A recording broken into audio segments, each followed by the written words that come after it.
कई हैं ऐसे जो पूछ रहे हैं भैया एसएससी जीडी करें कि आरपीएफ कांस्टेबल। तो देखो भर्ती अभी जीडी, आरपीएफ और ग्रुप डी की भी भर्ती आ जाएगी इसी महीने अंत तक, है ना, पहले से अनाउंस्ड है। तो आप किसी एक चीज़ को नहीं करो, सबको करो, ठीक है। मतलब किसी एक चीज़ को भी करो, सब हो जाएंगे, ठीक है। सब साधे सब जाए, एक सधे, है ना, एक साधे सब सधे, वो हाल है ना। किसी एक को अगर आप पूरा कर लेते हो तो थोड़ा बहुत 19-20 का अंतर आएगा, है ना। जैसे थोड़ा सा रीजनिंग ज़्यादा पढ़ना पड़ेगा मान लो किसी में, है ना, किसी में मैथ का ज़्यादा वेटेज है।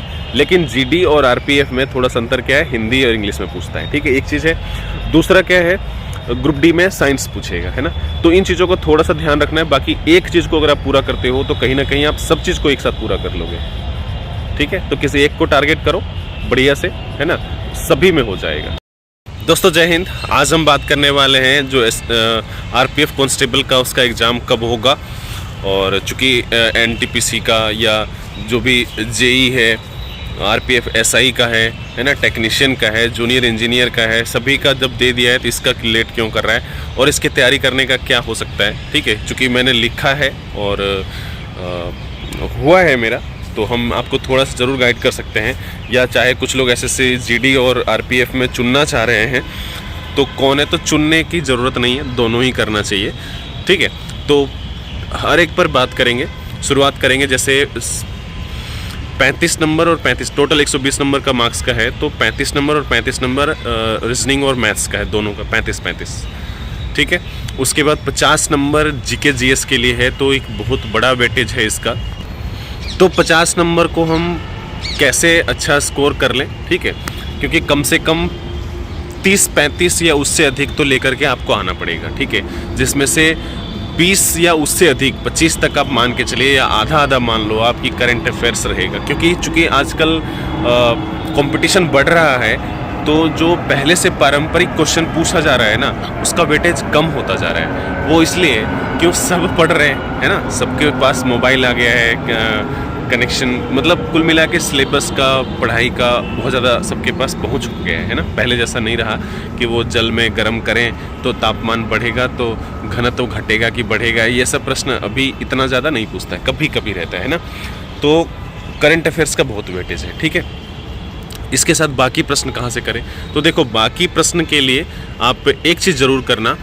मुझे अगर आप देख रहे हो तो बहुत बढ़िया, नहीं देख रहे हो तो मुझे देखो ना देखो उससे मुझे कोई लेना देना नहीं, ठीक है। सिर्फ एक चीज़ कहूँगा कि पिछले 10 दिन का आप प्लेलिस्ट में जा कर के करंट अफेयर्स रिलेटेड और प्रीवियस ईयर रिलेटेड कम से कम 10 वीडियो 1-2 मिनट आप ज़रूर देखना, ठीक है।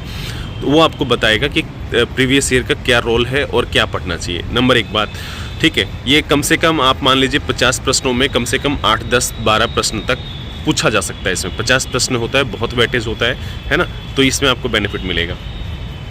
करंट अफेयर्स में भी इसका बहुत बेनिफिट मिलेगा। करंट अफेयर्स में आप अगर आप खुद से कर रहे हो, कहीं से वीडियो देख रहे हो तो अच्छी बात है, लेकिन बुक ज़रूर लेना, ठीक है। एक पढ़ा सुनने के बाद, देखने के बाद अगर एक लिखा हुआ चीज़ मिल जाता है ना, तो उसमें बहुत बढ़िया फ़ायदा होता है, ठीक है।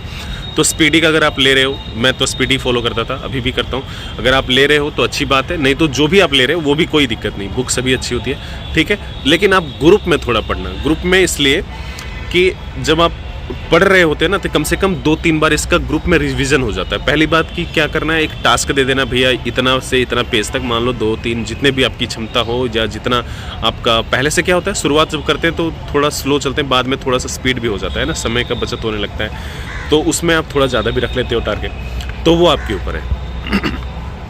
एक बार आप पढ़ लिए रूम पे, फिर गए दोस्तों के साथ डिस्कशन कर लिए, फिर एक बार कभी रिवीजन कर लिए, तो कुल मिला के 3-4 बार हो जाता है। और जब आप पढ़ते हैं, सुनते हैं और फिर देख लेते भी हैं और खुद से एक बार पढ़ लेते हैं, तब ये बहुत ज़्यादा याद रहता है, ठीक है। आपका बहुत ज़्यादा बेनिफिट होगा।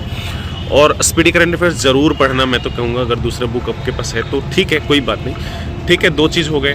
अभी सिलेक्शन के लिए जो सबसे ज़रूरी चीज़ है ना, वो है रीजनिंग और मैथ, ठीक है।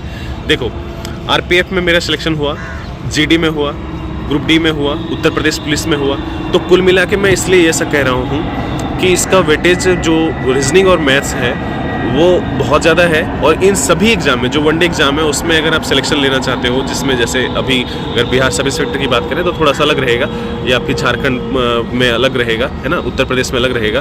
तो कहने का मतलब जो सेंट्रल इस तरह की जो भर्ती है उसमें मैथ और रीजनिंग का बहुत ज़्यादा रोल होता है। और हमको सिलेबस के बारे में पता होता है, रीजनिंग मैथ के बारे में, जीके जीएस के जैसे ये नहीं होता है ना। एक बार पढ़ लिए तो प्रश्न चाहे जैसा भी हो हम बना सकते हैं थोड़ा सा प्रैक्टिस करने से, है ना। तो इन दोनों को आप अगर जब तक आप कम से कम 70 में से, है ना, अगर 67, 68, 69 तक नहीं लेके जाते हो ना तो सिलेक्शन कोई नहीं दिला सकता, ठीक है। तो प्रैक्टिस इतना करो कि एक भी प्रश्न छूटने ना पाए, तभी जाके सिलेक्शन होगा, ठीक है।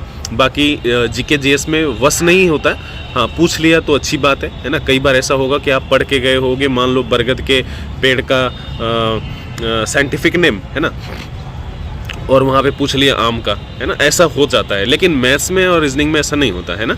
तो इन चीज़ों का थोड़ा सा ध्यान रखना। और लास्ट में सिर्फ यही कहूँगा, जल्दी इसका एडमिट कार्ड आ जाएगा, ठीक है, और अनाउंस भी हो जाएगा, चूँकि सबका अनाउंस हो चुका है जो सारे इसके साथ भरे गए थे फॉर्म, तो ये भी जल्दी आ जाएगा। और ज़्यादा इंतज़ार करने की ज़रूरत नहीं है, पढ़ाई करने की ज़रूरत है। और दोनों में अलग अलग करने की ज़रूरत नहीं है कि एसएससी जीडी करे या आरपीएफ।